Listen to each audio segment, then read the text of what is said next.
Como el otro día se atascó un poco esto, hacemos una introducción rápida a lo que hablamos. Primero, os puse los ejemplos que usaremos luego, pero si queréis mirarlos, los podéis mirar cuando queráis. Yo os pediré aquí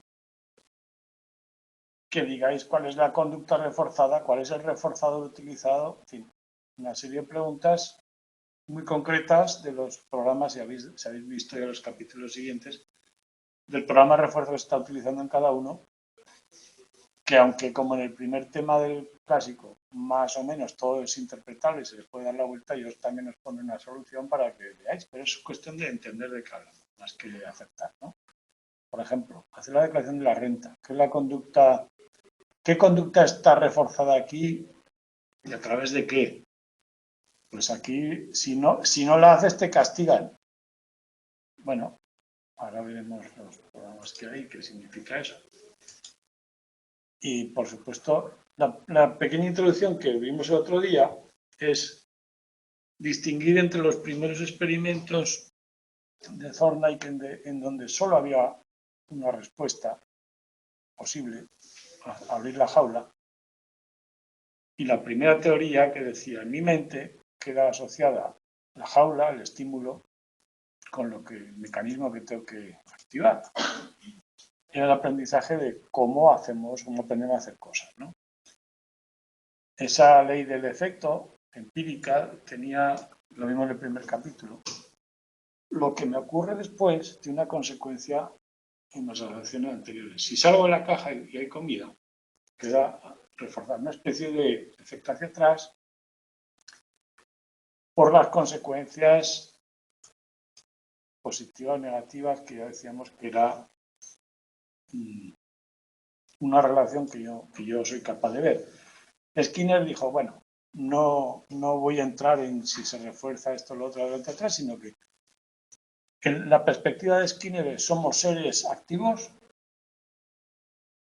experimentamos continuamente variando las conductas que vamos a cabo en el medio y aquellas que tienen probabilísticamente mejor rendimiento, las mantenemos, las otras desaparecen en una especie de mecanismo de selección natural.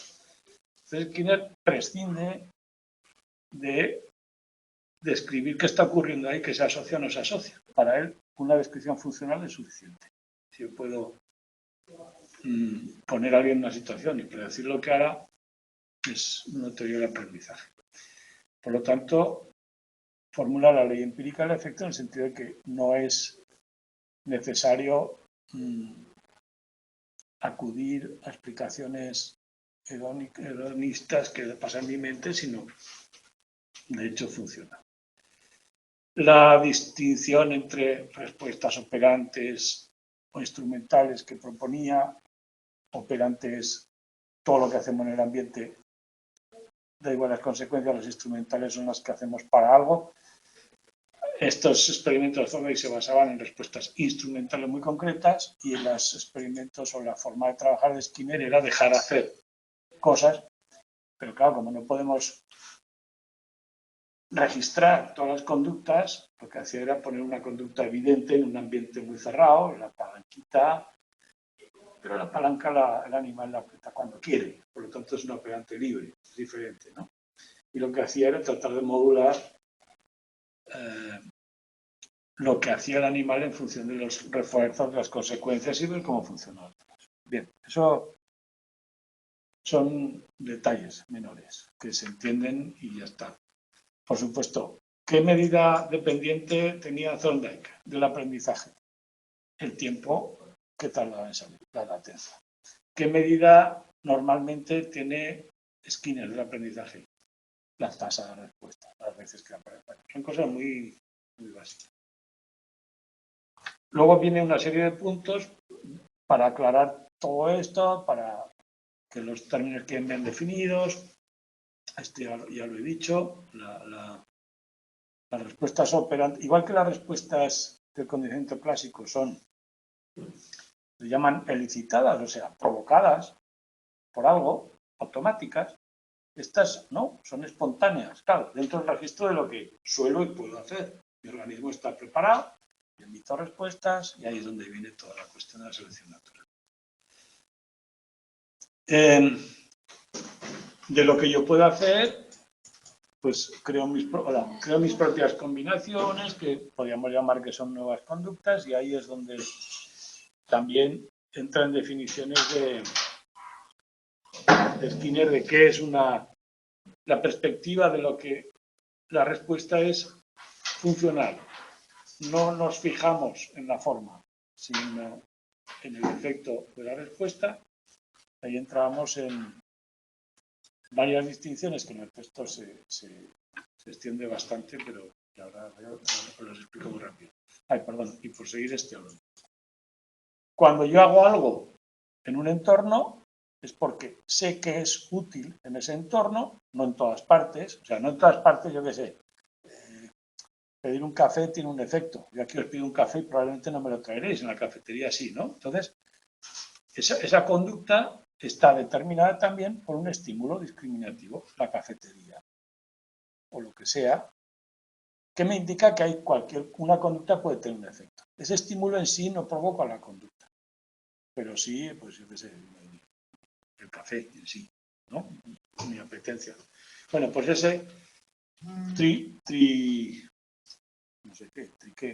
las tres cosas que componen la triada del aprendizaje. Un estímulo, una acción y una consecuencia. Ese es el condicionamiento operante, en el que el estímulo puede ser indicativo de que si pides un café te lo van a traer, o de que no. Estoy en un aula, no pidas café, totalmente te lo van a traer. Este se llamaría el delta, el que indica que no va a funcionar. Hay estímulos discriminativos de que van a funcionar y de que no va a funcionar. Ya nos veremos en su momento, que hay un capítulo entero dedicado a esto. Las respuestas. Discute también el texto que es una clase de respuesta, que es una instancia de respuesta. Las formas de abrir la puerta, que pueden ser 20. El efecto es abrir la puerta. Bueno, pues una clase de respuestas, todas aquellas que abren la puerta, una instancia, las 1000 maneras de abrirla, que es lo mismo que discutir topografía y función. La función es que la puerta quede abierta y la topografía es las 1000 formas de hacerlo. Los movimientos míos para hacerlo. Se va a aprender todo, se va a aprender solo la función, pero también aprender a abrirla de una forma o de otra. La más conveniente para que no se rompa, en fin, todo se puede reforzar, pero la distinción es muy fácil. Topografía es forma y función resultado.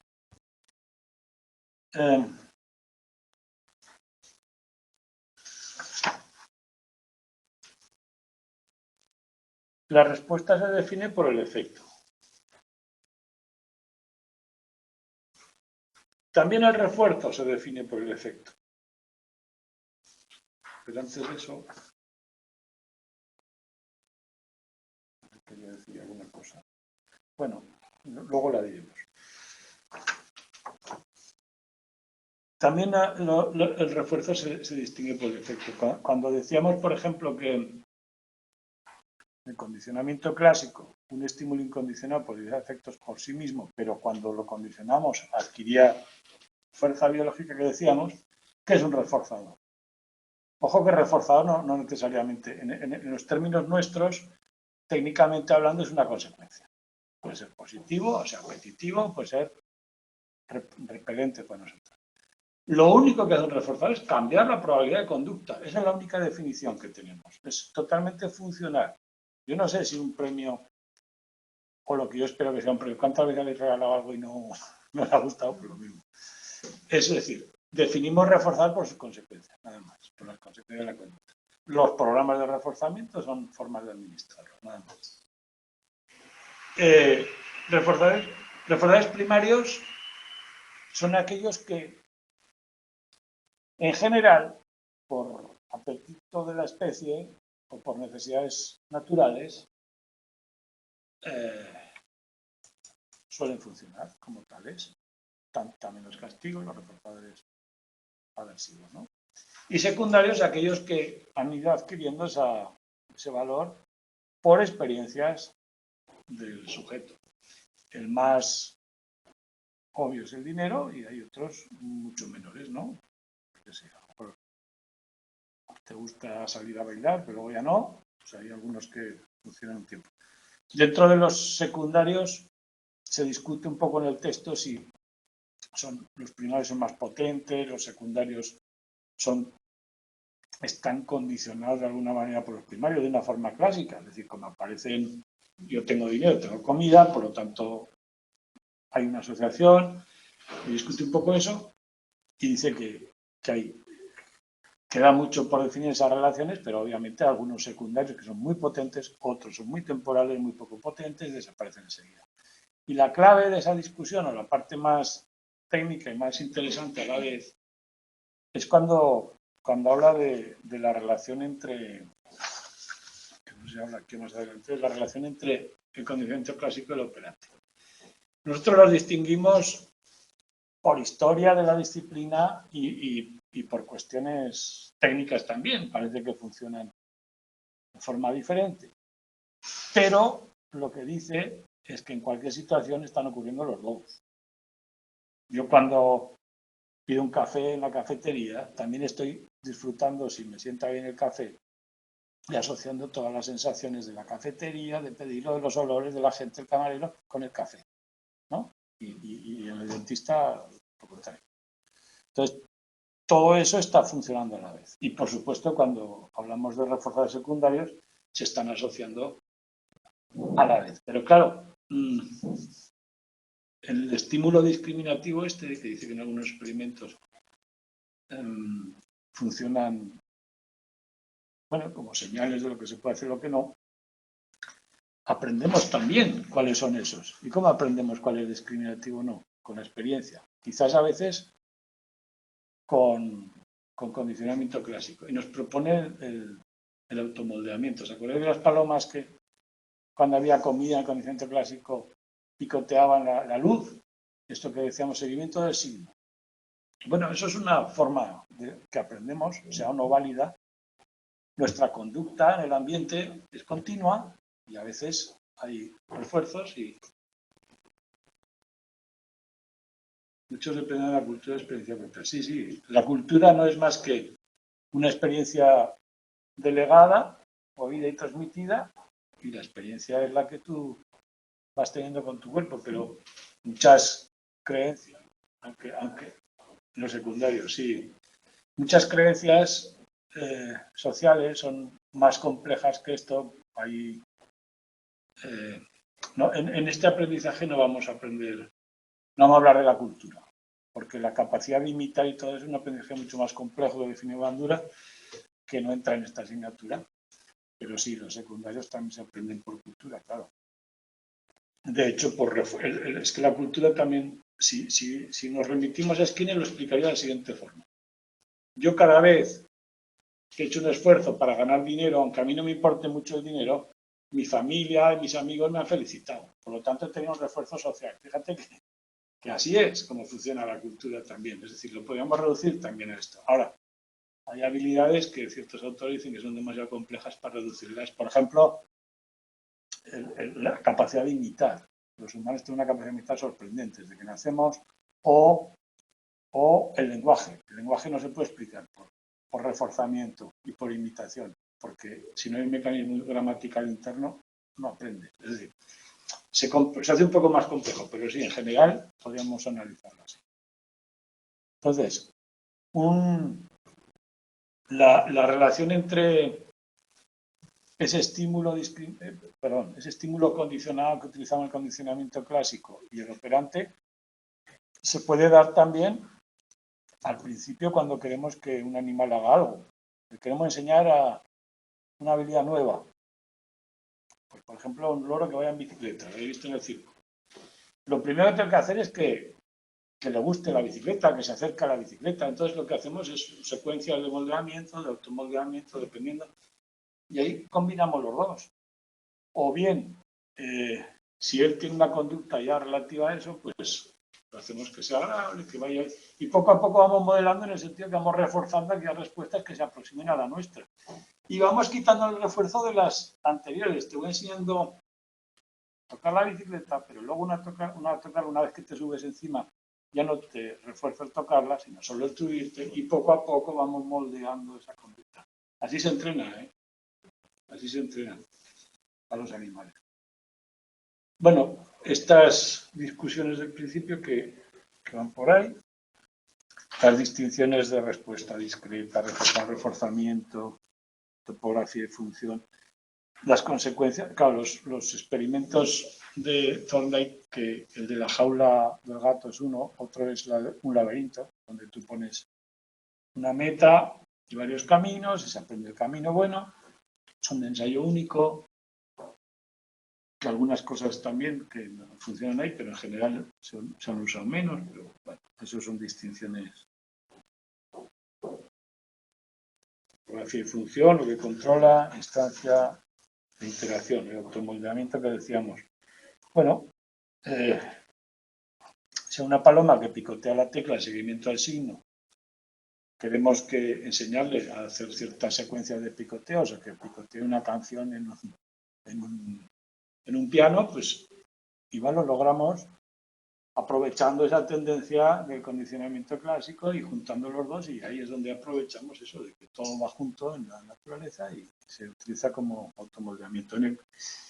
Después de este tema, veremos el experimento de la pesca obligatoria. El de las palomas, que va por esto también, va por ahí. En ese experimento trataron de establecer que dos palomas se comunicaran simbólicamente entre sí con un objetivo muy concreto, pero que era una cuestión de que una paloma le preguntaba a otra algo, la otra le daba el dato y así conseguían abrir o conseguir el mecanismo, ¿no? Una forma de eso, de ver si se puede explicar el mundo simbólico humano también a partir de eso. Bueno, ya lo discutiremos, que si lo habéis leído, es muy cortito, pero tiene cierto interés y va por ahí. ¿Qué más? La interacción clásica operante. Eso, que en cualquier situación ocurren los dos y se mezclan y por lo tanto. Y una vez visto todo eso, vamos al reforzamiento como proceso de los diferentes programas que hay, ¿no? Que esta es la parte más, bueno, con datos más estrictos. Esto es el resumen de lo que hay en el texto. Ensayos discretos o bien abiertos, lo que se suele medir, tasas, número de respuestas, tiempo de respuesta, en función, instancias en clase y bueno, y las diversas cuestiones que también veremos luego de cómo se mezclan en el concepto de operante.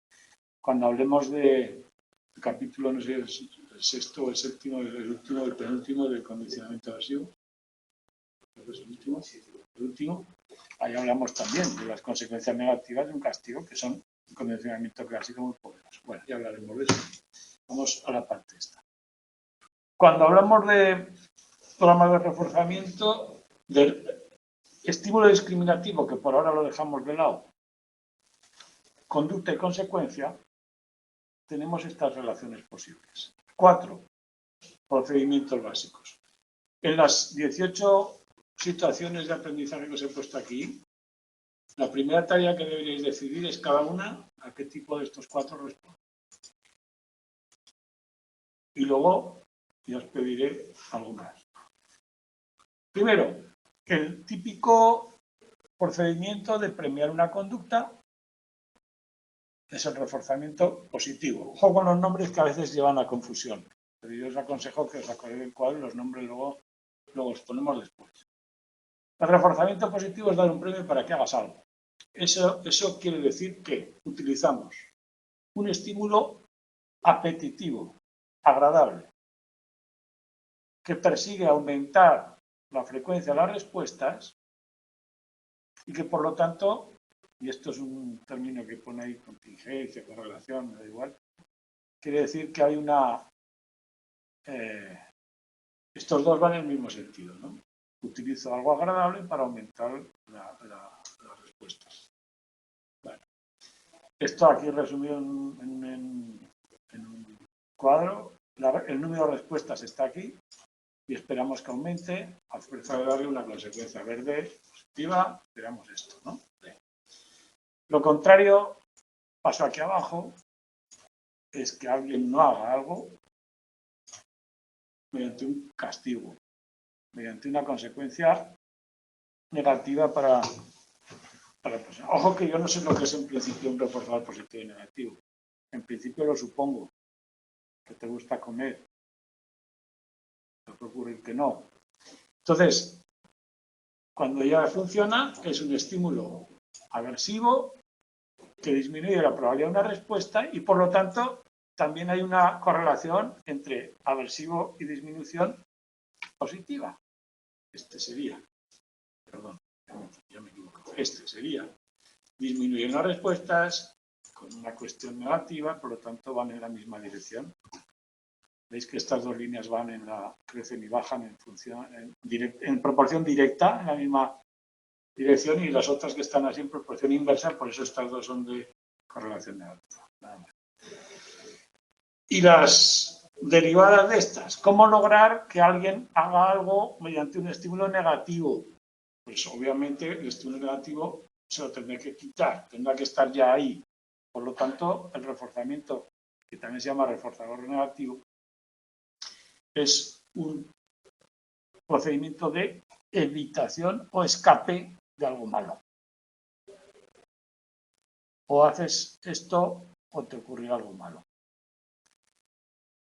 Al principio de los experimentos con animales de aprendizaje se trata de escape, porque no sabes cómo funciona la cosa y cuando ya lo sabes se trata de una evitación, porque suele haber una señal, bueno, hay unos que no, pero en general suele haber una señal que te dice, ojo que ahora viene esto, y si ya lo sabes te escapas. Normalmente, una jaula tiene dos secciones con el suelo electrificado y si no te va de una sección a otra, o cuando ocurre determinada señal, si no te va de una sección a otra, te pilla la descarga.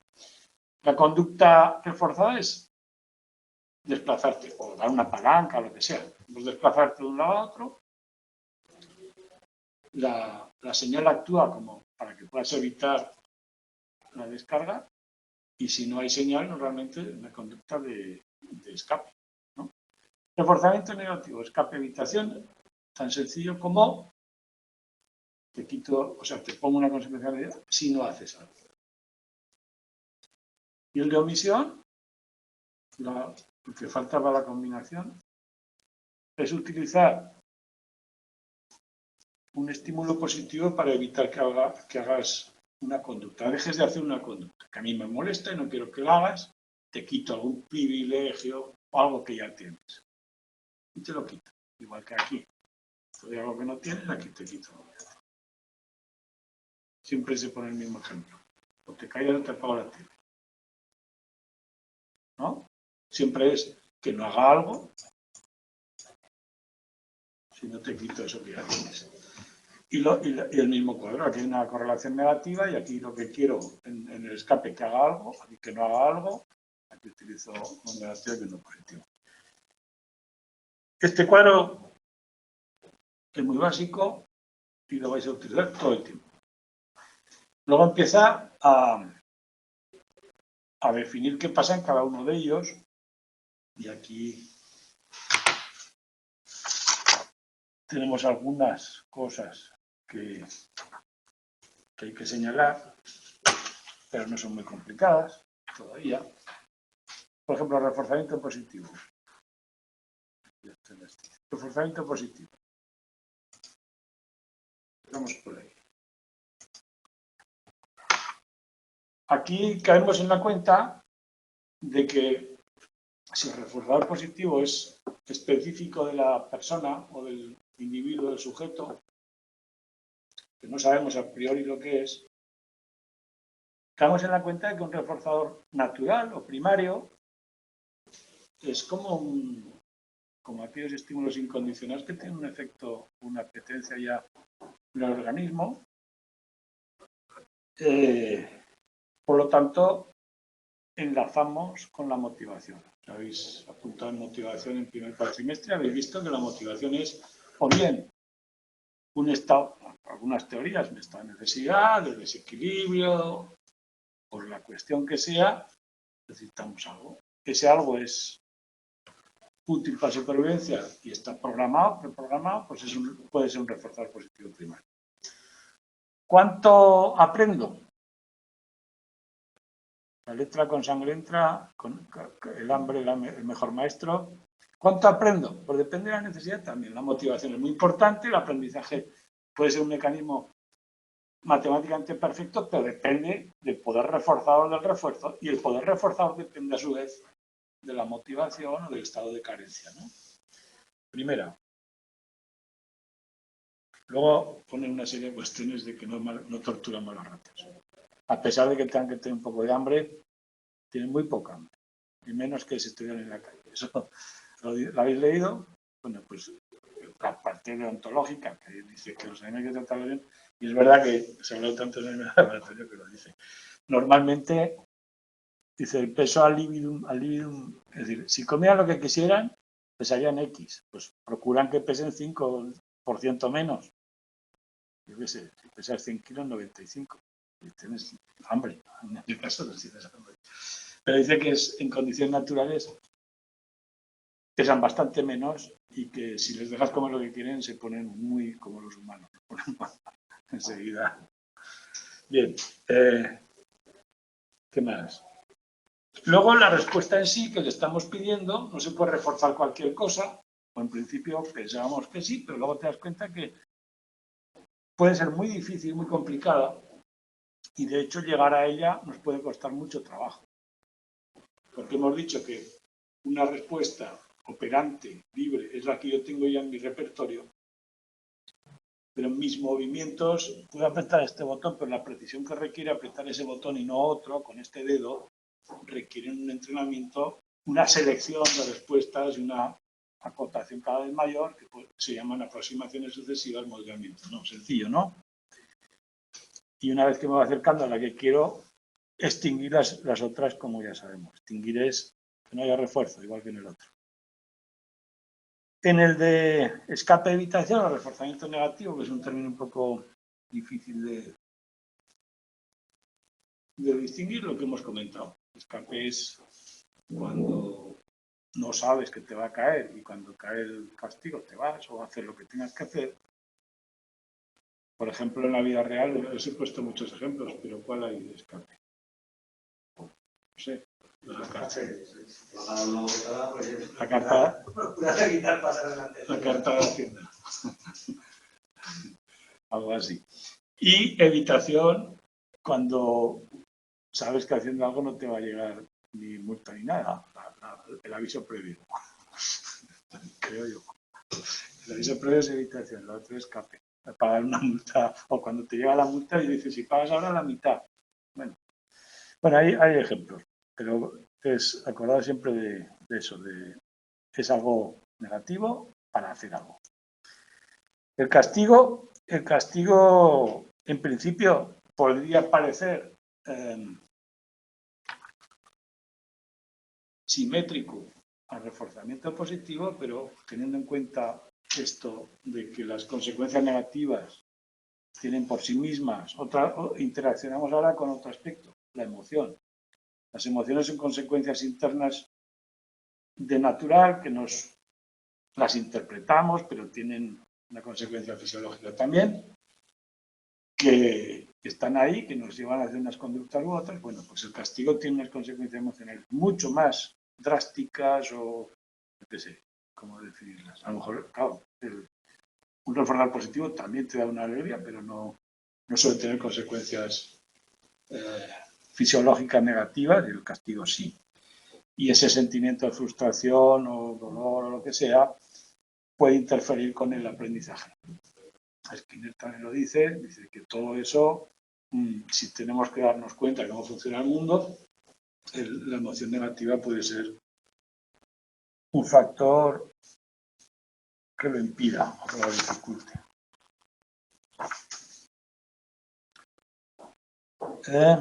No sé si hay algo más respecto al castigo, yo creo que no. También hablaremos en el capítulo séptimo largo y tendido de esto. También lo que decíamos al principio, que el castigo solo se define por sus efectos. En principio yo no sé lo que es un castigo para alguien. Muchas veces el no me ha dolido, no me importa, esa respuesta dice, sí, lo castigo, pero le da igual. Bueno, tú sigue, porque me da igual esta teoría. Bueno, y el reforzamiento de omisión a castigo negativo es simplemente la definición, que no hay ninguna dato especial. El efecto colateral de los aversivos los veremos en el capítulo 7, no entra ahora, simplemente lo que hemos comentado. La extinción. Aquí sí que entramos otra vez como la extinción vimos en el clásico, que nos llevaba a preguntarnos qué estábamos aprendiendo y las consecuencias teóricas que tenía, que ocurre lo mismo. La extinción es dejar de conectar la respuesta con el reforzador o con la consecuencia, y el efecto en este caso, ya no sé, el efecto en este caso es que deja de ir haciendo la conducta, igual que en el otro dejaba de emitir la respuesta.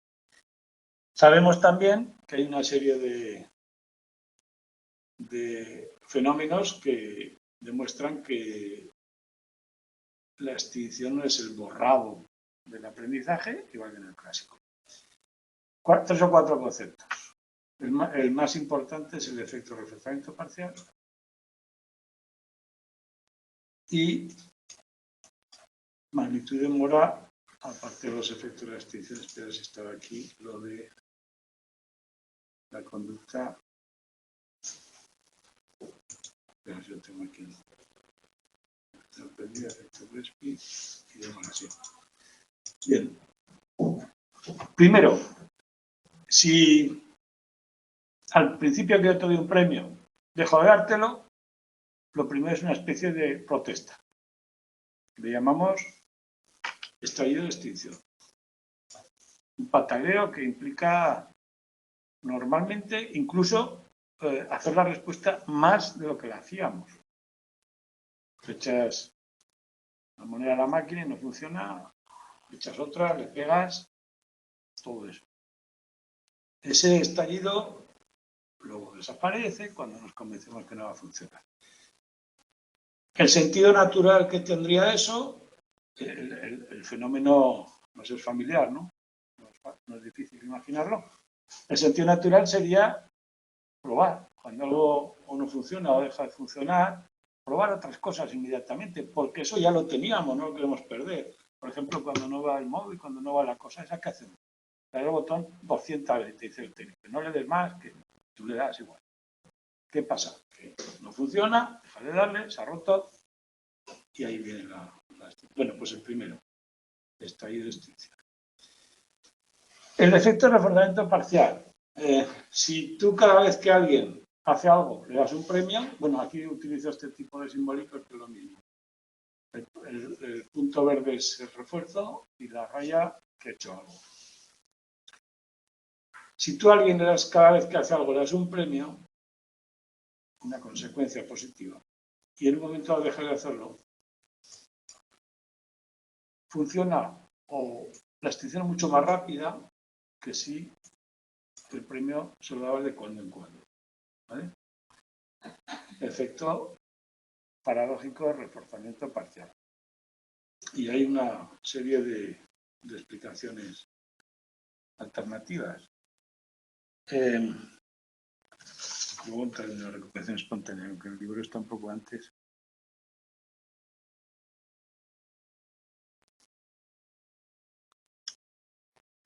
Uno de los conceptos que nombra aquí, que es paralelo a este, es la resistencia a la extinción. Es más resistente a la extinción, el reforzamiento parcial, que el continuo.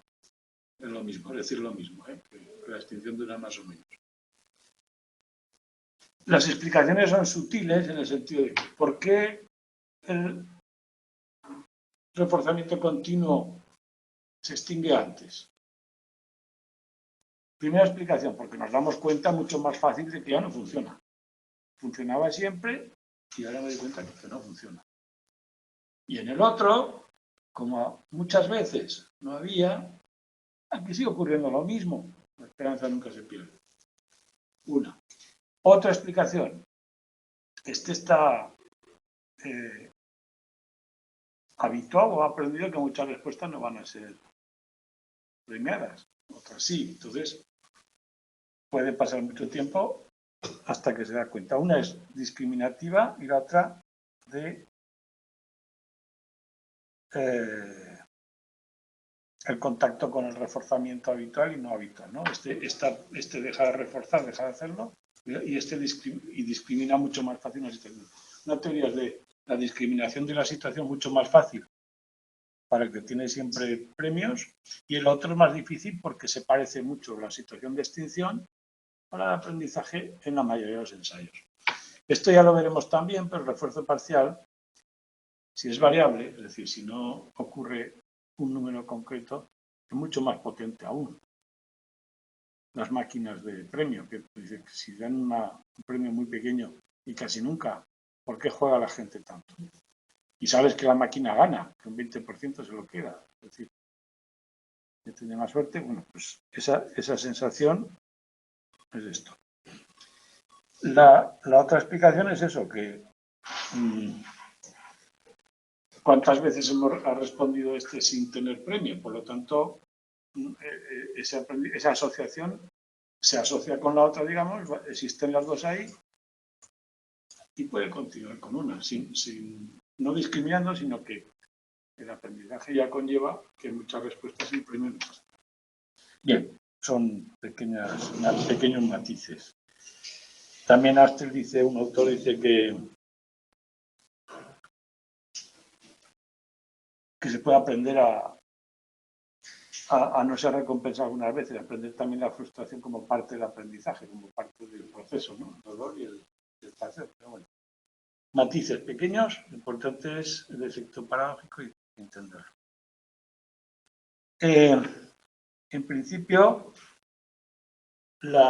estas dos variables, en principio van en la dirección esperada, en el sentido de que si el reforzador es mayor, tanto en el sentido de la necesidad como en la cantidad en sí, objetivamente, la magnitud siempre la vamos a medir de forma funcional. Si la magnitud es mayor, en general,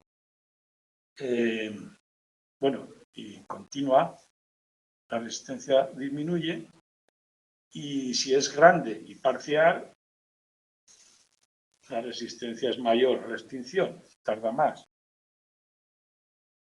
Por lo tanto, la magnitud siempre va a favor de un aprendizaje resistente, más potente, solo que en el reforzamiento parcial es menos eficaz, pero por el reforzamiento parcial. ¿Qué más?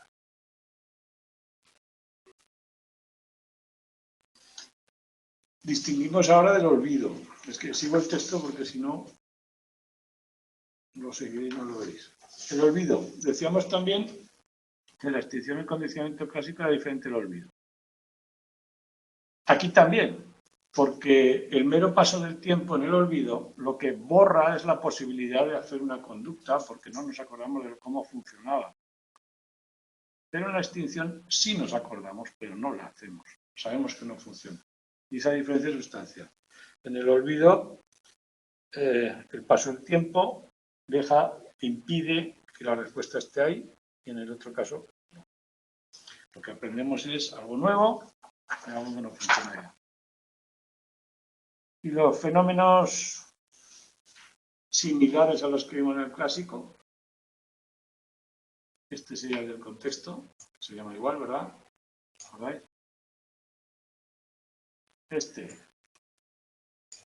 El de la restauración, era cuando volvemos al contexto de la extinción, o sea, este está conectado con que en el otro no lo vimos. En el clásico, ¿os acordáis que la renovación cambiaba del contexto de extinción a otro y volvía a aparecer la respuesta? Bueno, pues aquí esa reaparición de la respuesta la llamamos restauración. Es lo mismo, el mismo efecto. Si yo aprendo algo en un contexto, la extinción se da en otro, al cambiar otra vez, reaparece y le llamamos renovación, igual que en el clásico. Esa reaparición, cuando vuelve al contexto original, le llamamos restauración. O sea, perdón, lo he dicho mal. La restauración es que la extinción vuelve a funcionar si volvemos a donde se extinguió. Si volvemos a B, ¿vale? O sea, la restauración de la extinción. Cuidado. Esto quiere decir, lo mismo que concluíamos al otro lado, es totalmente paralelo, que la extinción es específica del contexto. ¿Sí? La recuperación espontánea por el paso del tiempo. Y el restablecimiento por... vuelve a aparecer el reforzador por ahí. Y vuelve a aparecer la conducta, aunque el reforzador no tenga nada que ver ahora con la conducta. O sea, pasa un tiempo sin experiencias y vuelve a aparecer el reforzador, aunque no tenga nada, nuestra conducta también reaparece. ¿Os acordáis que en el otro había un fenómeno que era que aparecía otra vez el estímulo incondicionado y había una probabilidad de que apareciera también la respuesta, que se restableciera? Bueno, pues aquí, cuando aparece el reforzador, por ahí puede aparecer otra conducta que lo he visitado. Entonces, si hacemos el mismo esquema, aquí pondríamos el contexto, aquí pondríamos el tiempo y aquí pondríamos el reforzador, que no era el de I. ¿Y cuál era el que faltaba de los tres, que había 4 fenómenos? ¿Os acordáis? Lo puedo ver en el esquema. Aquí. A ver si sirve esto. Estos 4 de ahí. Vuelve a aparecer el EI, la recuperación espontánea por el paso del tiempo, la renovación y la desinhibición, que en este caso no lo tenemos. Era cuando aparecía, pasaba un tiempo después de la extinción, o sea, había una extinción, vamos, y aparecía un estímulo nuevo, condicionado, una señal por ahí, ¿vale? Que en este caso no está. Estos tres sí que están, y a este, perdón, le añadimos el restablecimiento de la extinción, ¿vale? Ya tenemos el esquema de los dos. Esto, el mismo razonamiento que el anterior, demuestra que estamos aprendiendo algo nuevo, que la extinción no es la vuelta o la desaparición o el olvido del aprendizaje. Ya está. Bien, ya lo que queda es dos o tres cosas interesantes porque las retomaremos todo luego y son poco útiles de la teoría, pero que ya son cosas más fáciles. Primero, la conducta supersticiosa. Durante los experimentos, Skinner vio que las palomas empezaban a hacer cosas raras. Por ejemplo, unas palomas empezaban a dar vueltas cuando esperaban comida o querían comer sobre sí mismas. Y vio que fue después de haberles dado programó que aparecía la comida cada X segundos sin ninguna conexión con la conducta de las palomas, pero algunas, casualmente, que están dando la vuelta, desapareció la comida después de eso. Y vio que era un paralelismo, una conducta paralela con lo que puede ser la conducta supersticiosa, de que yo creo que algo ha funcionado porque he hecho algo y sea verdad o no, te queda grabado, ¿no? ¿Cuántas supersticiones tenemos los humanos? Un montón. Bueno, pues eso fue lo que Skinner definió como reforzamiento accidental. La conducta supersticiosa, y lo generaliza, se podría explicar por reforzamientos accidentales que han tenido lugar, aunque objetivamente no hay una conexión.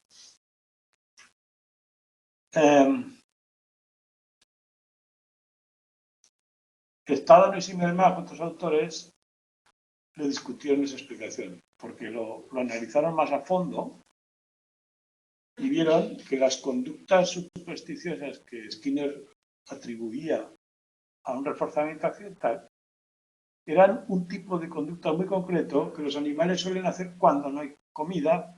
Su actividad normal, cuando no están comiendo, pues consiste en desplazarse, dar vueltas, lo que sea. Y les llamaban conductas de interín, como de entretenimiento.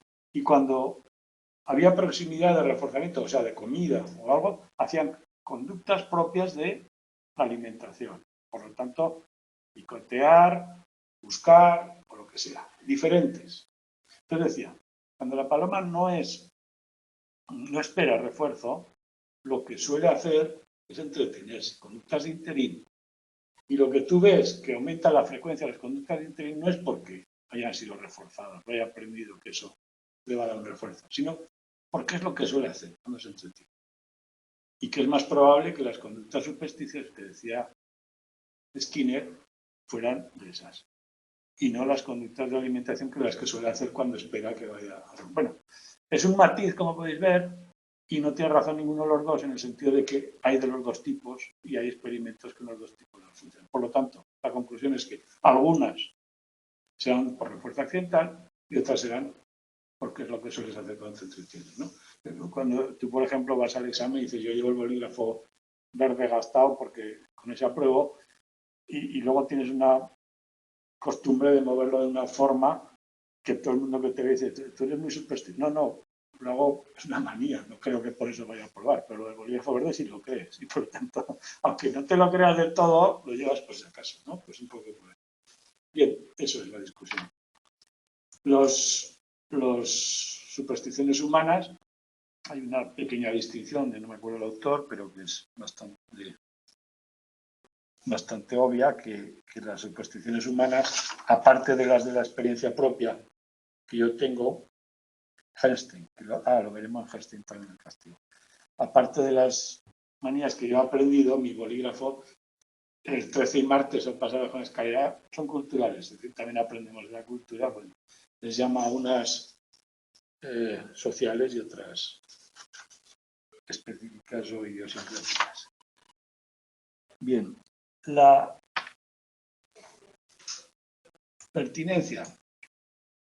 Lo que yo le puedo enseñar a un animal tiene el límite de primero de sus posibilidades de movimiento, de respuesta, pero también de su catálogo de respuestas natural. Si la respuesta está dentro del ámbito del animal, es más fácil, es pertinente con lo que hace, que es lo que hablamos en el conocimiento clásico. Pone el ejemplo de que unos alumnos de Skinner pusieron una escuela para enseñar a los animales y había cosas que como que se bloqueaba el animal. Iba aprendiendo los pasos y en algunos se bloqueaba y se dedicaba a hacer cosas que solía hacer en la naturaleza. Es como si llegas al límite de aprendizaje y se rompía algo y volvían al origen, ¿no? Y ahí no se podía llegar. Bueno, eso es parece bastante obvio. Entonces le llaman deriva instintiva, ir hacia aquello que sabes hacer y que limita las conductas condicionables.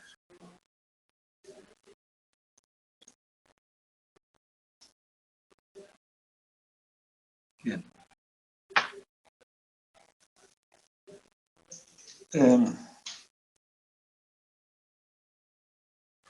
El contraste. Esto es muy lógico y muy fácil. Si te suben el sueldo te alegra, te bajan el sueldo te deprimes. Si te alegras sueles trabajar más, si te deprimes sueles trabajar menos. El efecto de contraste de cambio del valor del refuerzo tiene un efecto o bien hacia arriba si es el cambio hacia arriba, el contraste positivo, y hacia abajo si es un contraste negativo. La explicación va a las emociones, va a un estado afectivo incrementado, disminuido por el contraste. El experimento tipo que describe es muy sencillo. Un grupo que recibe X recompensa, otro que recibe una recompensa mayor. A la mitad del primer grupo, en la segunda fase, sigue con la misma conducta, a otro se le aumenta y a otro grupo se le disminuye y sigue con la misma. Obviamente los que siguen con la misma mantienen la tasa de respuesta y los otros hacen este efecto. Lo aumentan un poco más y luego se estabiliza y lo disminuye un poco más y luego se estabiliza. Lo mismo que el sueldo. Tú trabajas un poco más a gusto, pero luego vuelves al ritmo, ¿no? Pues un poco sería eso. Muy fácil, ¿no? Lo inventó, o sea, lo descubrió, lo publicó Crespi, por lo tanto se llama efecto Crespi también. ¿Eh? Otro autor que puso el experimento ese. Crespi. Crespi y Mesmer, o algo así. Sí, pues sí, no sé. Medgren. Bueno, entender el efecto es muy fácil. Acordaros del contraste donde estamos hablando, que es la del condicionamiento operante, los bases. La indefensión aprendida, igual que antes hemos explicado la conducta supersticiosa, fue un paralelismo con la depresión. Cuando hagas lo que hagas, sucede una consecuencia negativa, algunos animales se quedaban inactivos, tenían muestras emocionales o muestras palpables de un estado negativo y tardaban mucho más en aprender después cualquier otra cosa.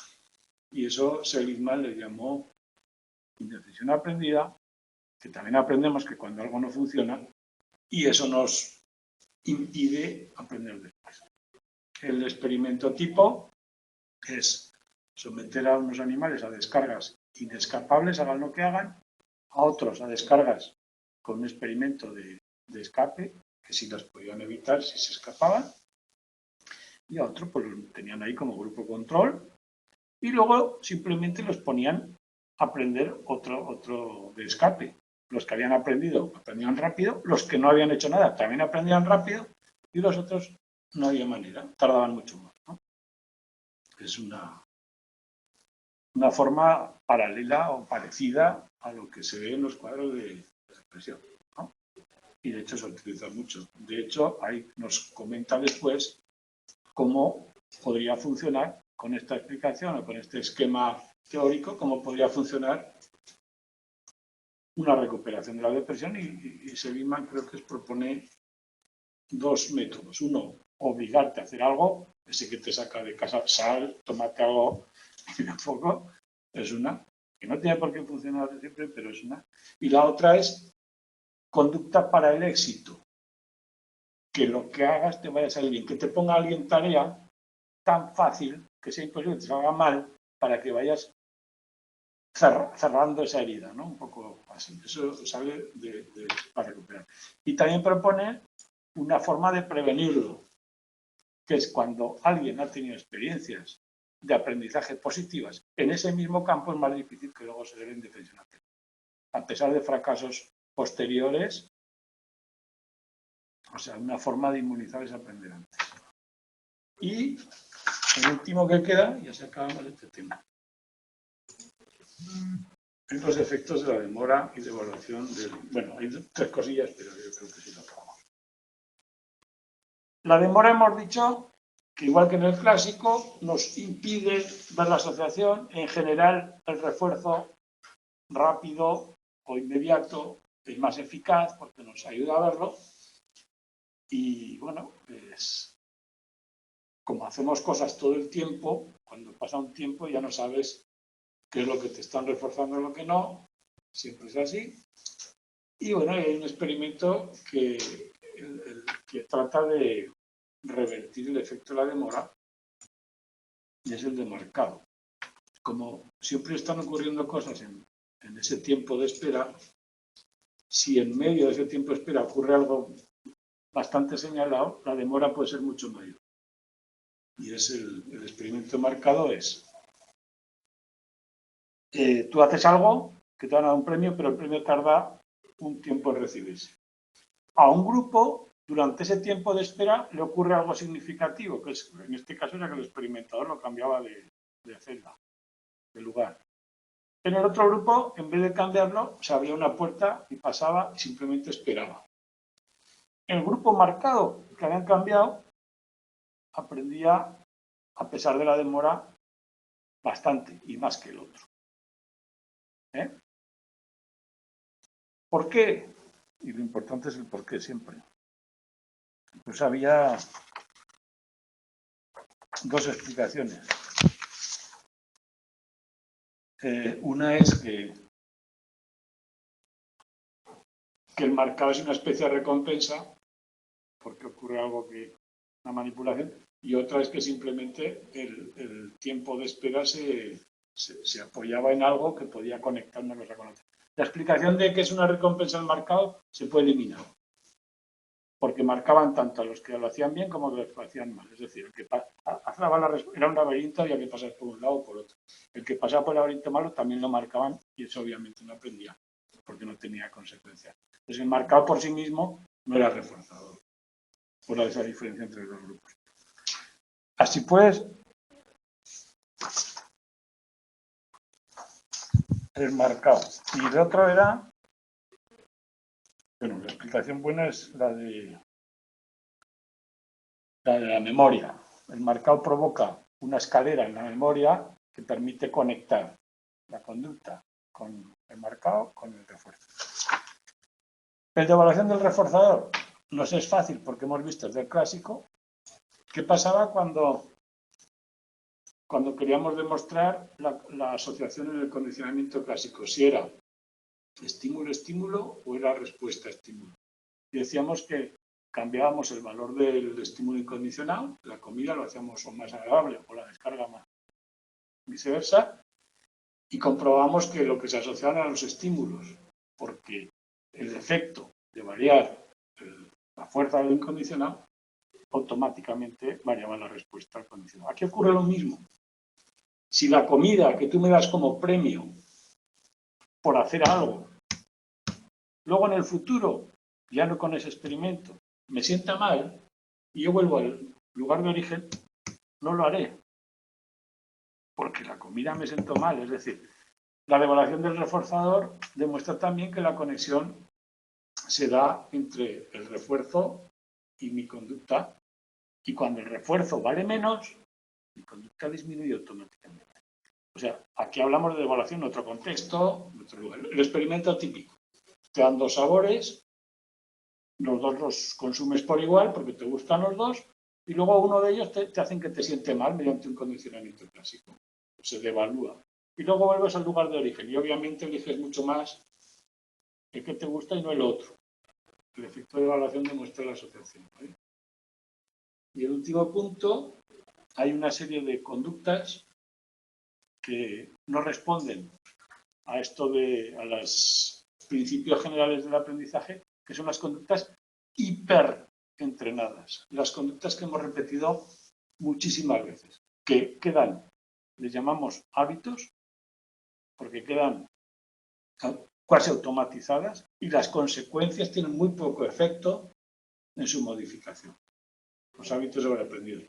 Y te pone ejemplos de algunos consumos, ¿no? Por ejemplo, hay mucha gente que fuma, yo fumaba, y fumabas porque te gustaba muchas veces, pero a veces no. A veces te fumabas, yo qué sé, la de paquete, e incluso no, te sentaba mal y seguías fumando, ¿no? Ese es el tipo de cosa, que la tienes tan metida que es un hábito. Bueno, no responde tanto a las leyes, lo comentan.